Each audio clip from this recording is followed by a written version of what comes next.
Good morning students. आज हमारा topic है असेसमेंट ईयर। जैसा कि लास्ट वीडियो में भी एक आध जगह हमने डिस्कस किया है कि असेसमेंट ईयर और प्रीवियस ईयर क्या होता है, पर आज हम थोड़ा सा डिटेल में जाएंगे क्योंकि हमारे इनकम टैक्स का जो भी कैलकुलेशन होगा या जो भी हम आगे जो फर्दर प्रोसेस करेंगे वो सबसे पहले इस चीज़ पर डिपेंड करता है कि हम कौन से ईयर की बात कर रहे हैं, क्योंकि दो ईयर हमारे लिए बहुत इम्पॉर्टेंट हैं, एक प्रीवियस ईयर और एक असेसमेंट ईयर। हालांकि अगर मैं एक और तरीके से बात करूं तो मैं दोनों ईयर्स को फाइनेंशियल ईयर कहूँगी। ईयर को नॉर्मली हम जिस ईयर की बात करते हैं अपनी रूटीन लाइफ में तो वो कैलेंडर ईयर की बात करते हैं, राइट, जो कि 1 जनवरी से 31 दिसंबर तक होता है। पर इनकम टैक्स के पॉइंट ऑफ व्यू से जो हमारा ईयर है वो कैलेंडर ईयर नहीं होगा। हमारा जो ईयर होगा वो 1 अप्रैल से स्टार्ट होगा और अगले साल के 31 मार्च पर ख़त्म होगा। इसे हम फाइनेंशियल ईयर कहेंगे।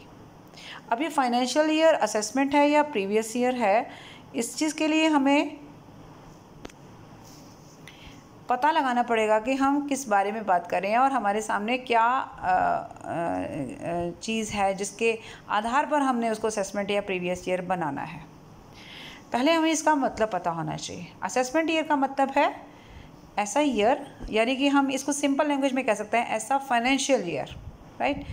नॉर्मली ईयर है लेकिन according to income tax act हमें ये बोलना होगा कि कोई भी फाइनेंशियल ईयर जिसमें हम टैक्स की कैलकुलेशन करते हैं किस इनकम के ऊपर, वो इनकम जो हम प्रीवियस ईयर में अर्न करते हैं, यानी ऐसा असेसमेंट ईयर, ऐसा ईयर या ऐसा फाइनेंशियल ईयर जिसमें हम टैक्स असेस करते हैं। असेस मीन्स मूल्यांकन करते हैं किस पर, उस इनकम पर जो हमने प्रीवियस ईयर में अर्न की है।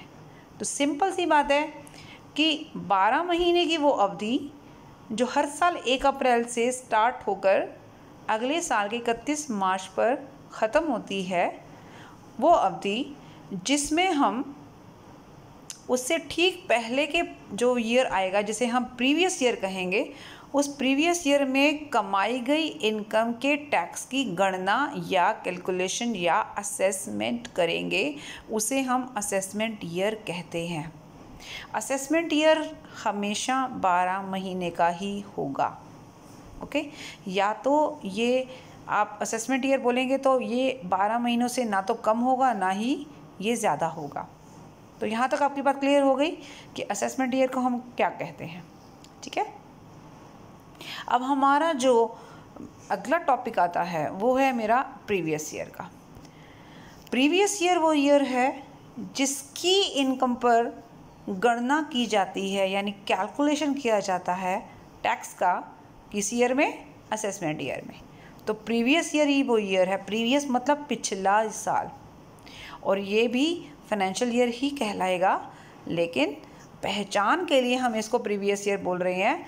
हमें ये पता लग गया कि इस साल हमने इनकम कमाई और उससे अगले साल यानी असेसमेंट ईयर में हम टैक्स दे देंगे, ठीक है।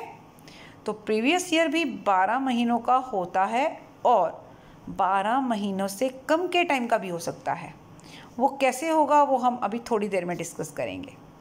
फ़िलहाल आपको सिर्फ इतना बताना है इसकी डेफिनेशन में कि वो ईयर जिसके अंदर हम इनकम को अर्न करते हैं उसे हम बोलेंगे प्रीवियस ईयर, और उससे एकदम अगली 12 महीने की जो अवधि होगी उसे हम बोलेंगे असेसमेंट ईयर। आई थिंक आपको यहाँ तक मेरी बात समझ में आ गई है। तो प्रीवियस ईयर हो चाहे असेसमेंट ईयर हो, हर साल में हम ये बात मान के चलेंगे कि वो 1 अप्रैल से स्टार्ट होकर अगले साल 31 मार्च पर ख़त्म होता है। हालांकि प्रीवियस ईयर के बारे में हम थोड़ा सा कहानी में ट्विस्ट लाएंगे अभी थोड़ी देर में, ठीक है। फ़िलहाल आपको यहाँ तक समझना है। तो प्रीवियस ईयर से रिलेटेड कुछ रूल्स हैं जो आपको यहाँ दिखाई दे रहे हैं। There are 3 rules. पहला रूल क्या है, वही जो मैंने आपको बताया, प्रीवियस ईयर का मतलब ऐसा फाइनेंशियल ईयर जो 1 अप्रैल से स्टार्ट होकर अगले साल के 31 मार्च पर ख़त्म होगा और जिसमें इनकम को अर्न किया जाएगा, ठीक है। दूसरा, फाइनेंशियल ईयर जो 31 मार्च पर ख़त्म होता है, जैसे कि मैंने आपको पहले ही भी बताया है, वो एक जैसा रहेगा for the previous year for all the assesses. Sorry, यहाँ पे जो बात कह रहे हैं ये ऐसा नहीं है कि मेरे लिए प्रीवियस ईयर अलग है और आपके लिए अलग है, मेरे लिए असेसमेंट ईयर सबके लिए सेम रहेगा। ठीक है, हम इस साल इनकम कमा रहे हैं तो हम अगले साल जाकर टैक्स देंगे उस पर। ठीक है, तो हमारे लिए असेसमेंट ईयर, चाहे मैं हूँ या आप हैं, असेसमेंट ईयर सेम रहेगा। प्रीवियस ईयर भी सेम रहेगा, पर टाइमिंग का थोड़ा सा रह सकता है। किसी के लिए प्रीवियस ईयर 4 महीने का भी हो सकता है, किसी के लिए 8 का भी हो सकता है, किसी के लिए 12 महीने का भी हो सकता है। ठीक है, ये हम अभी बाद में डिस्कस करेंगे जब हम थोड़ा सा न्यूमेरिकल पोर्शन पे जाएंगे।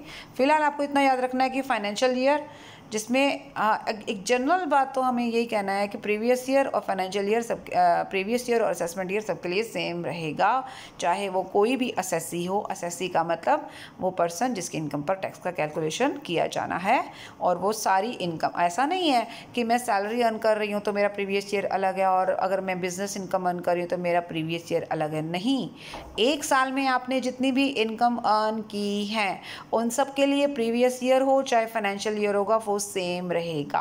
ठीक है, तीसरा और अंतिम भाग जो यहाँ पे है वो है कि अगर आपका कोई भी सोर्स ऑफ इनकम नया है, नया समझते हैं जैसे कि मान लो आपने साल के बीच में कभी बिजनेस स्टार्ट किया है। बीच में का मतलब यूँ लगा लीजिए कि मैंने बोला फाइनेंशियल ईयर हमारा 1 अप्रैल से स्टार्ट होगा, पर ज़रूरी थोड़ी ना है कि आप अपना बिजनेस भी 1 अप्रैल को ही स्टार्ट करो, या आप अपनी नौकरी भी 1 अप्रैल को स्टार्ट करो।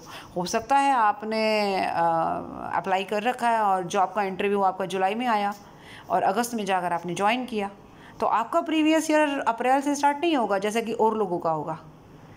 ठीक है, नॉर्मली प्रीवियस ईयर अप्रैल से स्टार्ट होता है, लेकिन अगर आपने सोर्स ऑफ इनकम साल के बीच में स्टार्ट किया है, जैसे आपकी नौकरी अगस्त में लगी है या आपने बिजनेस अगस्त में स्टार्ट किया है, तो आपका प्रीवियस ईयर अगस्त से लेकर अगले साल 31 मार्च तक खत्म हो जाएगा। अगर मैं काउंट करने पे आऊँ तो 1 अगस्त से अगर मैं करूँ तो अगस्त, सितंबर, अक्टूबर, नवंबर, दिसंबर, जनवरी, फरवरी, मार्च, यानी कि इस बार आपका प्रीवियस ईयर 8 महीने का होगा। अब वो 8 महीने का सिर्फ आपके लिए है, औरों के लिए नहीं है। औरों का मतलब हो सकता है आपके ही किसी फ्रेंड ने वो जॉब 1 अप्रैल को ज्वाइन कर ली है, या वो उसने उससे भी पहले ज्वाइन कर रही है, तो प्रीवियस ईयर उसका 1 अप्रैल से काउंट करना स्टार्ट कर देंगे और अगले साल की 31 मार्च तक ख़त्म कर देंगे। तो इसका मतलब क्या हो जाएगा, उसके लिए तो 12 महीने का प्रीवियस ईयर है, बट आपके लिए कितने महीने का है, 8 महीने का है। तो समझ में आई मेरी बात। तो यहाँ से एक बात क्लियर हो गई क्या, कि अगर आपका कोई भी सोर्स ऑफ इनकम मतलब चाहे सैलरी है, बिजनेस है, प्रोफेशन है, कैपिटल गेन है, ये आप पहले एक वीडियो में मैं डिस्कस कर चुकी हूँ, तो आई थिंक मुझे उस चीज़ को अब यहाँ डिटेल में नहीं लेके आना है। हमारा जो फोकस है वो प्रीवियस ईयर पे है। तो आप प्रीवियस ईयर में जब भी कोई काम जो भी अर्न करने का है वो स्टार्ट करते हो, तो हमें वो डेट ज़रूर ध्यान में रखनी है, क्योंकि हमारा प्रीवियस ईयर फिर उस डेट से स्टार्ट होगा। 1 अप्रैल या उसके बाद प्रीवियस ईयर स्टार्ट हो सकता है और ख़त्म होगा 31 मार्च तक ही जाएगा। ठीक है जी, ये बातें क्लियर हो गई आपको।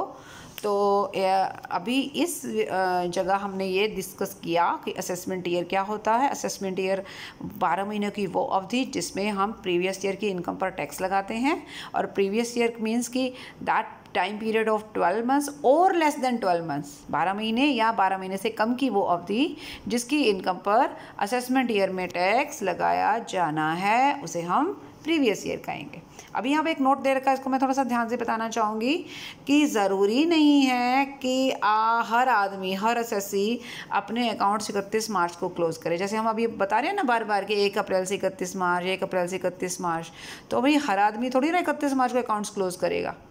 बहुत सारे बिजनेसमैन हैं जो कैलेंडर ईयर के हिसाब से चलते हैं, तो अब क्या करें। ठीक है, कोई बात नहीं, कैलेंडर ईयर के हिसाब से आपने 31 दिसंबर को अकाउंट्स क्लोज कर दिए, नो इशू, हमें कोई दिक्कत नहीं है। हमें का मतलब इनकम टैक्स डिपार्टमेंट की बात कर रही हूँ मैं। लेकिन इनकम टैक्स देना है आपको, अगर आपको इनकम टैक्स देना है, अगर आपको बनता है तो डेफिनेटली आपको देना पड़ेगा, कोई ऑप्शन तो है ही नहीं आपके पास, ये तो मैंडेटरी है।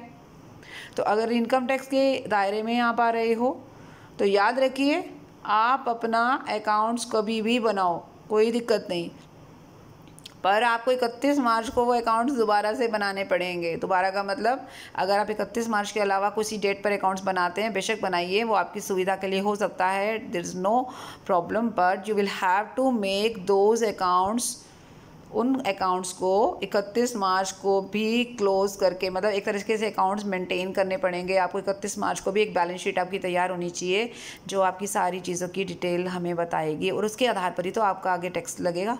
ठीक है, तो याद रखिए डिपार्टमेंट आपको ये मना नहीं करता कि आप अकाउंट्स कब बनाओ, लेकिन डिपार्टमेंट को ये भी चाहिए कि आपका 31 मार्च पे स्टेटस क्या है, आपके प्रॉफिट्स का, आपकी टर्नओवर है, बैलेंस शीट है, वो उनको 31 मार्च की डिटेल भी चाहिए। तो ये आपको ध्यान में रखना है। तो ज़्यादातर बिजनेसमैन क्या करते हैं कि दो बार अकाउंट्स बनाने के टेंशन से परेशान होने के चक्कर में वो क्या करते हैं कि एक ही बार अकाउंट्स बना लेते हैं, और वो अपना फाइनेंशियल ईयर जो होता है वो यही रखते हैं जो डिपार्टमेंट की रिक्वायरमेंट है।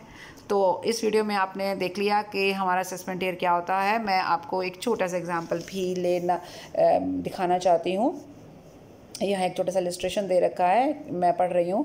N assessee commences his business. अब एक असेसी अपना बिजनेस स्टार्ट करता है, कब करता है? 1 जुलाई 2021 को।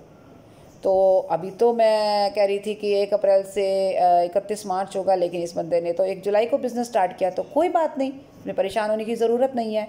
तो प्रीवियस ईयर उसका 1 जुलाई से स्टार्ट हो जाएगा, नो इशू। 1 जुलाई से स्टार्ट होकर कहाँ तक जाएगा बेटा? अगले साल की 31 मार्च तक जाएगा। चला गया ना?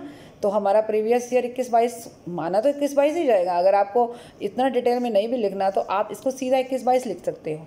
ठीक है, और इसका असेसमेंट ईयर क्या होगा? एकदम आगे आने वाले 12 महीने, यानी कि 22-23, यानी कि 1 अप्रैल 22 से 31 मार्च 23। ठीक है, जब भी आपको इस तरीके के सेशन लिखे हुए मिलें तो आप याद रखिए 21 का मतलब 1 अप्रैल 21 और 22 का मतलब 31 मार्च 22। अनटिल अनलेस हमें ये चीज़ें क्लियर पता हो तो फिर तो आपको प्रीवियस ईयर क्लियरली लिखना है 1/7/21 से, क्योंकि उसने बिज़नेस 1/7/21 को स्टार्ट किया है। मान लीजिए उसका बिज़नेस पहले से चल रहा होता, यहाँ पे कोई डेट मेंशन ना होती, तो मैं ये एज्यूम कर लेती कि उस बंदे का बिज़नेस पहले से चल रहा है, तो उसका प्रीवियस ईयर 1/4/21 से स्टार्ट होगा, ना कि 1/7/21 से। ठीक है, तो अभी अगर मैं काउंट करूँ तो जुलाई से लेकर 31 मार्च तक कितने दिन बनते हैं, कितने महीने बनते हैं? जुलाई, अगस्त, सितंबर, अक्टूबर, नवंबर, दिसंबर, जनवरी, फरवरी, मार्च। 9 मंथ्स का बन गया। तो प्रीवियस ईयर हमारा 9 मंथ्स का हो गया, लेकिन असेसमेंट ईयर हमारा कितने महीने का होगा? वो 12 महीनों का ही रहेगा। अगला करें, 1 अक्टूबर 2021। अब इस बंदे ने, एक और नया बंदा आया है जी, वो और भी महान निकला। उसने अपना बिजनेस 1 अक्टूबर को स्टार्ट किया। अब 1 अक्टूबर का मतलब होता है कि प्रीवियस ईयर, जब आप कोई पैसा कमाने ही 1 अक्टूबर को स्टार्ट हुए हो, तो फिर 1 अप्रैल को लेने का मतलब नहीं ना। फिर 1 अक्टूबर से हम लेंगे और अगले साल की 31 मार्च 2022 तक चलेंगे। देख लीजिए, दिख रहा है आपको? और प्रीवियस ईयर हमारा 21-22 और असेसमेंट ईयर हमारा 22-23। नेक्स्ट हमारा है, लेकिन ये महीने कितने रहेंगे? अक्टूबर, नवंबर, दिसंबर, जनवरी, फरवरी, मार्च। तो ये सिर्फ 6 महीने का प्रीवियस ईयर है इसका। ठीक है ना? अगला बंदा उन दोनों से और महान निकला। वो सो रहा था बहुत बेचारा, और उसने जो है जनवरी में बिजनेस स्टार्ट किया। अब देखो जनवरी कौन सी आ गई है? 22 आ गई है, कोई बात नहीं, कभी ना कभी तो 22 आनी ही थी। तो 21 के बाद जब 22 आती है तो कोई बात नहीं है, आप 1 जनवरी 22 से, अभी तो मार्च खड़ा है ना, तो 1 जनवरी 22 से 31 मार्च 22। ये ध्यान रखना है कि 1 जनवरी 22 से 31 मार्च 23 मत कर देना, क्योंकि अभी तो इसी साल का मार्च रखा है। आप ऊपर की डेट्स पे देखो, जुलाई के बाद मार्च कब आएगा? 22 में ही तो आएगा। अक्टूबर 21 में, अक्टूबर 21 के बाद जो है मार्च कब आएगा? मार्च 22 में ही तो आएगा ना। लेकिन जनवरी 22 के बाद मार्च कब आएगा? जनवरी 22 के बाद मार्च 22 में ही तो आएगा। तो इसमें तो बाद में की बात है, अभी तो मार्च में आ रहा है।